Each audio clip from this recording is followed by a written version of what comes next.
thinking about how it would have been a good time to share this.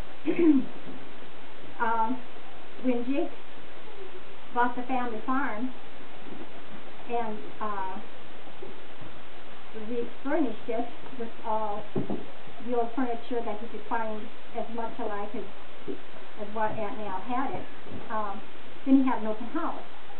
And I didn't go to that till a few weeks later, or a year later maybe, I don't know, probably the next summer. We were up in that area, so we stopped by to see that. And he proudly took us up through it and showed us everything and told us where he'd gotten it all and everything. And he said, and I can't forget to show you the outhouse. He'd just gotten that summer, I think. And he told us how he had found that, how he lived it and everything. And so I wrote a poem about that. It's called Jake's Bargain. Jake and Corny at an auction sale spied this old outhouse. Jake thought it might be good to have when waiting for his spouse. It was double boarded. It would keep him warm if the wind blew in a norther, with overhanging eaves, and it was a three-holer. It even had a window to keep the odor from getting south. He could let some fresh air in and let the bad gas out. This is what he told us. He asked the owner if he'd sell. He said he didn't care. They looked it over one more time and asked what would be fair. Well, said the owner, I'll take $10. Then Jake, with tongue in cheek, said, it's not in such good shape, you know, that greedy little sneak.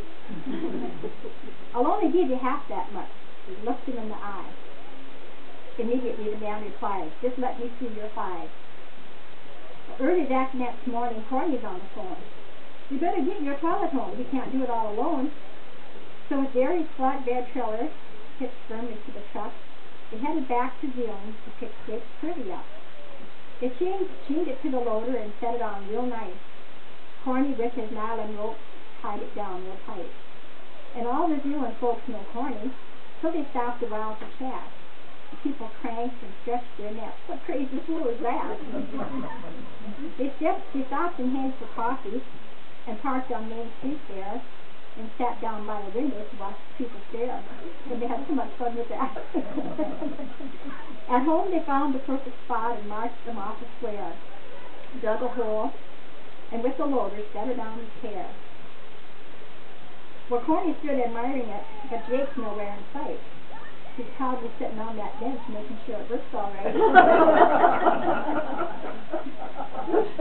Well, Jake got that can for nothing, you know.